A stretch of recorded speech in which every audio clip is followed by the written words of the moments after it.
Bonjour, bienvenue, merci d'écouter cette vidéo. Je vais parler dans cette vidéo de cette question, est-ce que Dieu est un ou est-ce qu'il est trois? Alors on parle souvent de Trinité, mais c'est un terme que j'aime pas beaucoup parce que il fait rétro, puis voilà, c'est un terme qu'on ne trouve même pas dans la Bible. Donc est-ce qu'il est un ou est-ce qu'il est trois? Quand on dit trois, c'est Père, Fils, Saint-Esprit. Moi, c'est une notion que j'aime beaucoup dans la façon d'être de Dieu. Alors Dieu, il est un. Ça, c'est clair, c'est ce qui est écrit dans la Bible. Dieu, il est un. Dans le sens, c'est qu'il était, il est, il sera, il ne change pas, il est immuable, il est ce qu'il dit, c'est vrai. Et puis dans ce sens-là, il est un. Il a un avis. Il est ce qu'il est. Il ne peut pas changer. Il ne peut pas se dédoubler, se décupler. Il est un. Ça, c'est Dieu.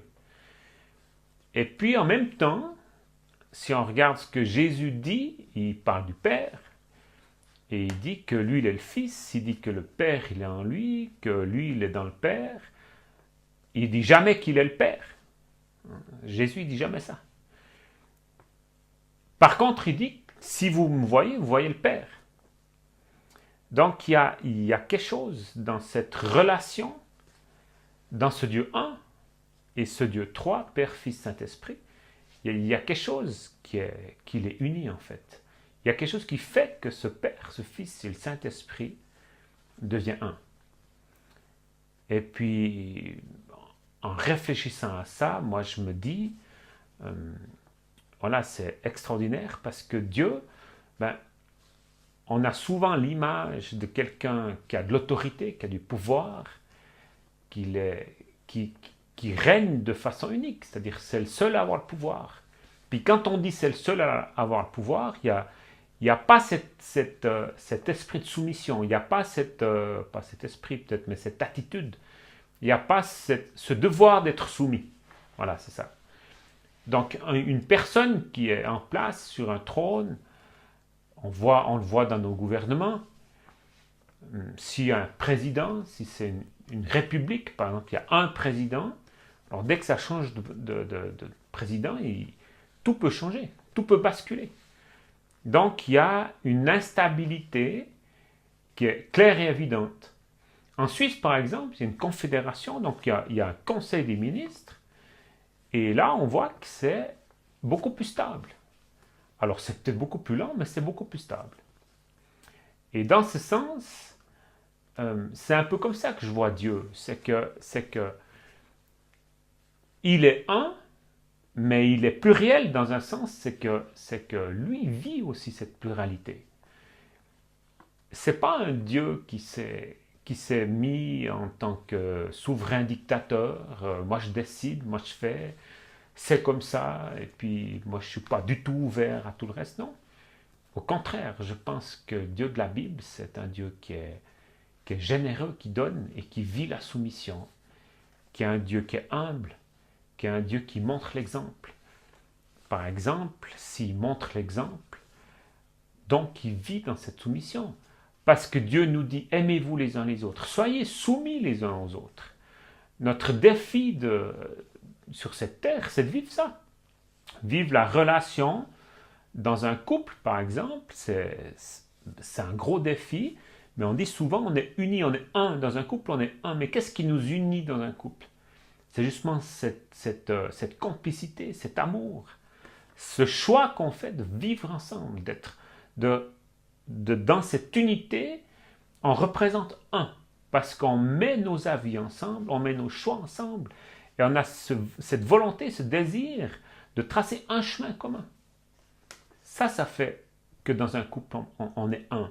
Et d'ailleurs, moi je vois, ça fait plus de 30 ans que je vis avec ma femme, finalement, dans ce que je suis et dans ce que je vis, ma femme, elle est toujours avec moi, même si je suis seul dans mon travail ou dans mes relations, mais je peux pas enlever ce qu'est ma femme de moi.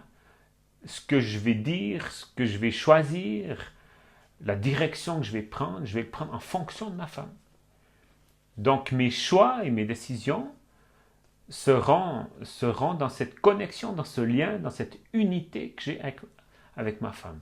C'est dans ce sens qu'on peut dire, dans un couple, en fin de compte, la relation du couple fait que dans un couple, on est un.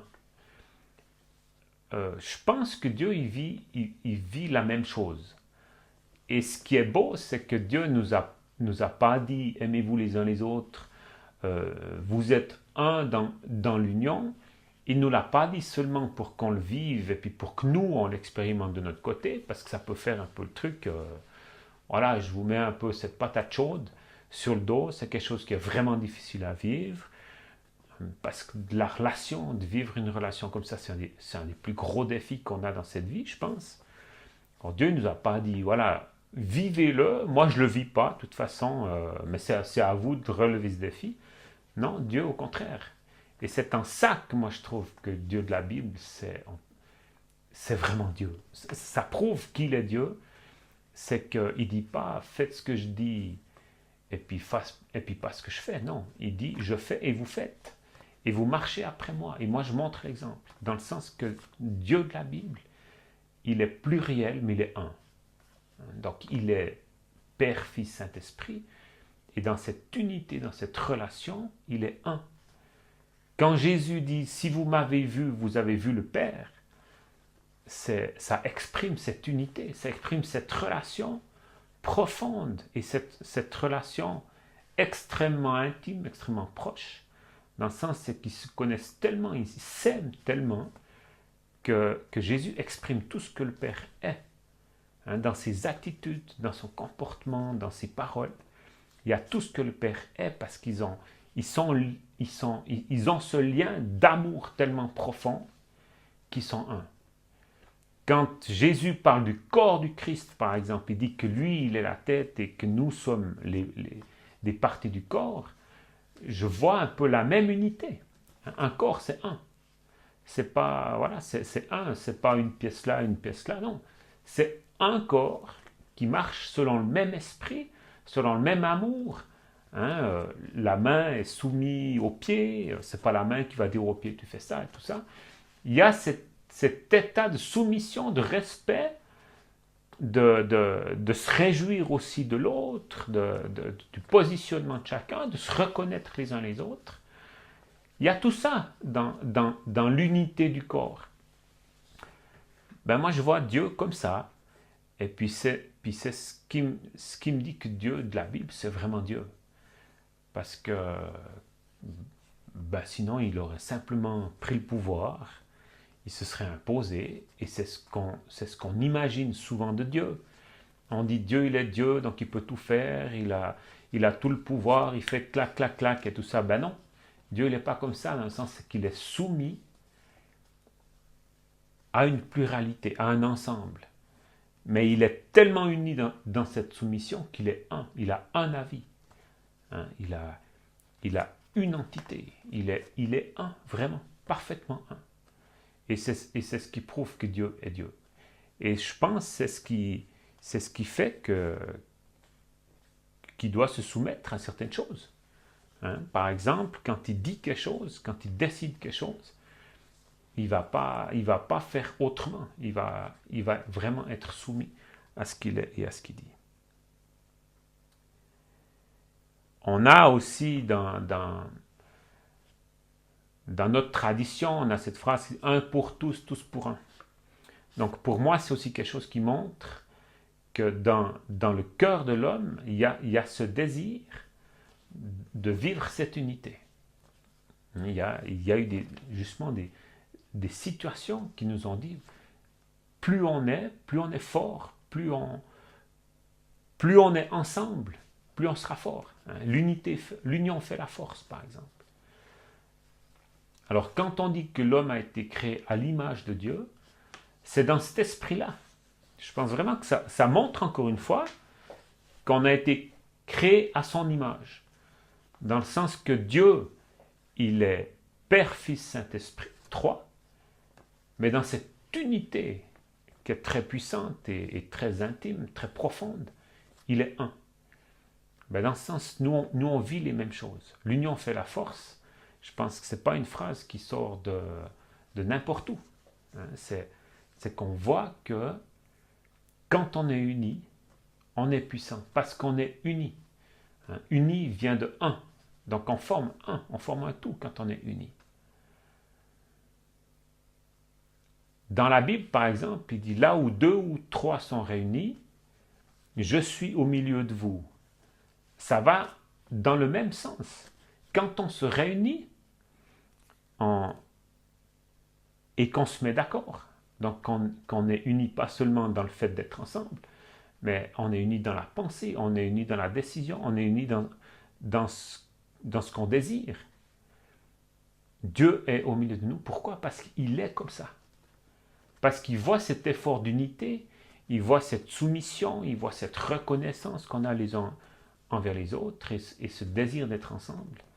Ben Dieu, il est là parce qu'il est comme ça. Parce que Dieu, c'est un Dieu d'unité. C'est un Dieu qui est 3, mais qui est 1. Voilà, donc c'est une petite vidéo pour... j'avais envie de vous partager ça parce que moi, ça m'encourage vraiment.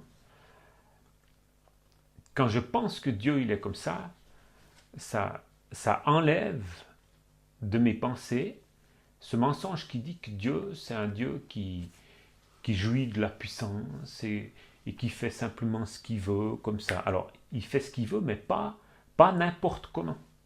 Pas n'importe comment.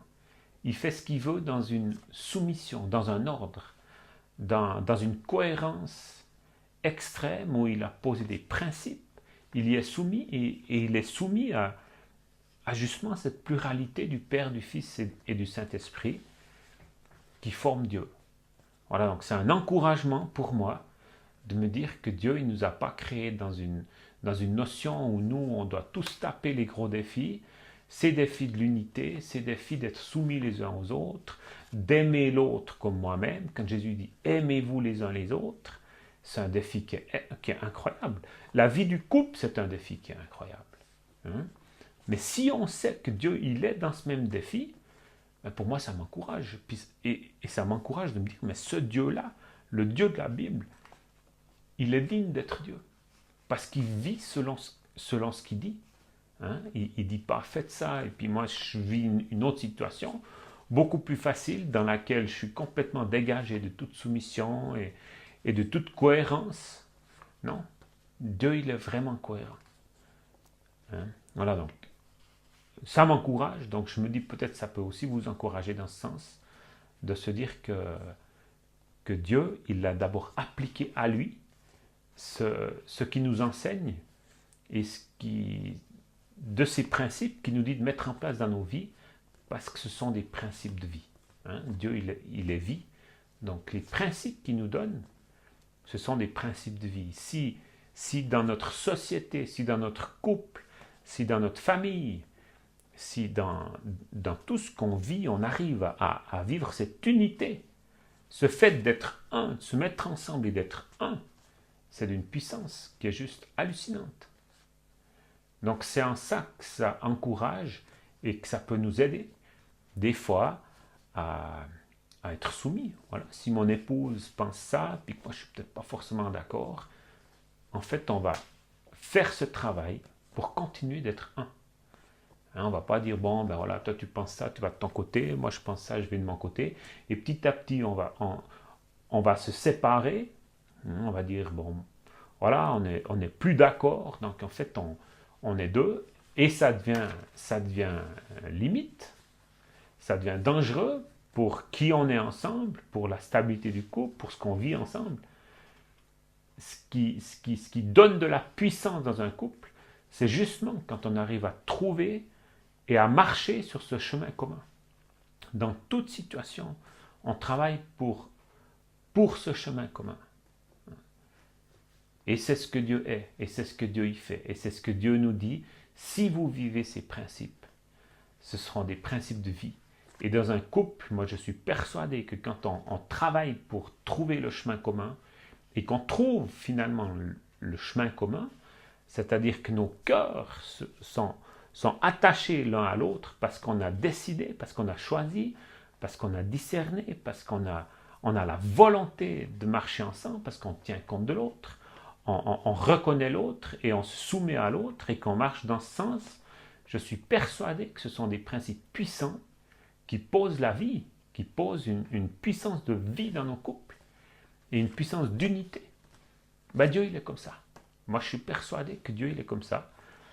Et si nous, on le vit, de même que dans notre famille, si avec nos enfants, on arrive à vivre comme ça, autant à les considérer dans ce qu'ils sont, dans les désirs qu'ils ont, dans les qualités qu'ils ont, dans ce qu'ils ont envie de poser dans leur vie, dans les choix qu'ils ont envie de faire, que nous, en tant que parents, on ouvre l'espace pour dire on va plus marcher seulement à deux, mais dans la famille, on va marcher tous ensemble. Hein. Il y a les parents plus les enfants, et on va ouvrir. Et les parents, on va se soumettre aussi dans ce que les enfants apportent. Hein. On va ouvrir les choses. Alors c'est les parents, c'est sûr, au début en tout cas, qui posent le cadre et qui donnent une certaine direction. Mais si moi en tant que papa, je veux que mes enfants ils deviennent ce pourquoi ils ont été placés sur cette terre, je dois me soumettre à ce qu'ils amènent, forcément. Donc de nouveau dans la famille, on doit vivre cette unité. Et si on arrive à avoir un chemin commun en famille, on est vraiment une famille, une tribu. On est ensemble. Et là, il y a de la puissance. Et là, il y a de la vie. Et là, il y a de la cohérence, il y a de la sécurité. Il y a de la reconnaissance. Et là, on arrive à vivre tout ça. Voilà, alors moi, c'est quelque chose qui m'encourage extrêmement beaucoup pour justement me dire que c'est un chemin de vie. Si j'arrive et si j'applique ce fait de chercher l'unité, toujours de travailler pour cette unité, d'être soumis, de se reconnaître les qualités, de reconnaître ce qu'on amène, hein, ce que mon épouse amène, ce que mes enfants amènent, ce que moi j'amène.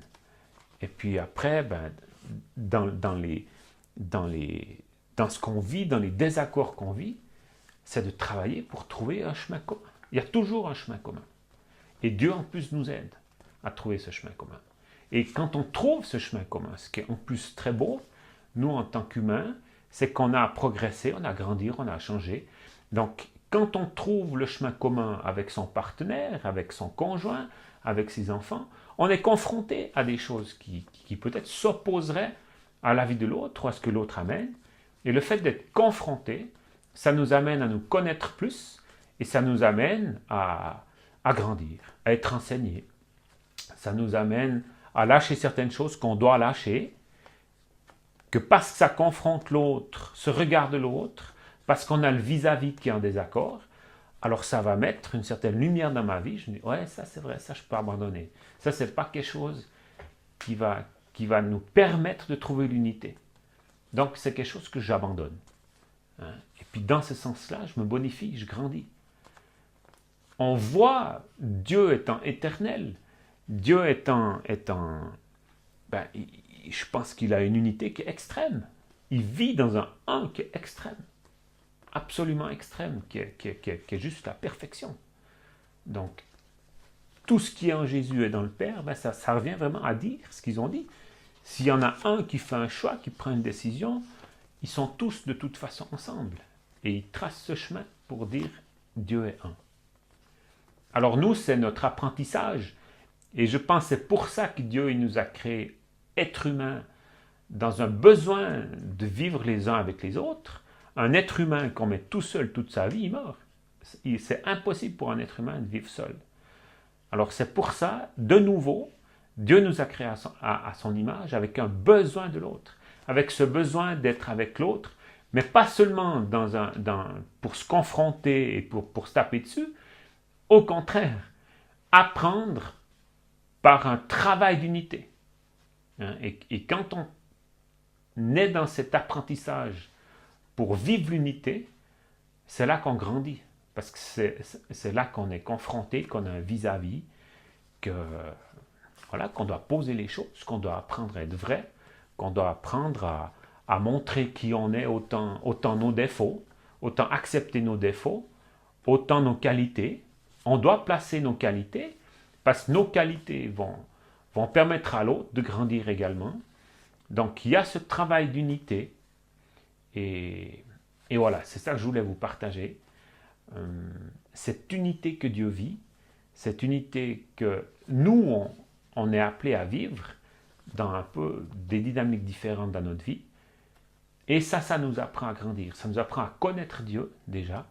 Et ça nous apprend à grandir dans la vie, dans l'expérience, dans le partage, dans la reconnaissance. Voilà, alors. Je vous encourage voilà, aussi à vivre ça. Hein, aujourd'hui, moi, je vois la famille est en danger, est vraiment en grand danger, est en péril. Il y a beaucoup de couples qui se divorcent, il y a beaucoup de choses, il y a beaucoup de combats par rapport à ça. Parce qu'on sait très bien que l'union fait la force. Ça, c'est clair et net. Donc, on sait très bien que quand il y a l'unité dans le couple, la famille est forte. Quand il y a l'unité dans la famille est forte. Et la famille, c'est de toute façon quand même le départ d'une société. Hein? C'est complètement la plus petite cellule existante et c'est ce qui constitue notre société. Donc aujourd'hui, à mon avis, la société est en grand danger parce qu'il y a plus d'esprit d'unité. Il y a plus ce désir de travailler dans le couple pour trouver ce chemin commun. C'est difficile. Pour moi, je pense que c'est un des plus grands défis, si ce n'est le plus grand défi de ce que l'être humain est appelé à vivre.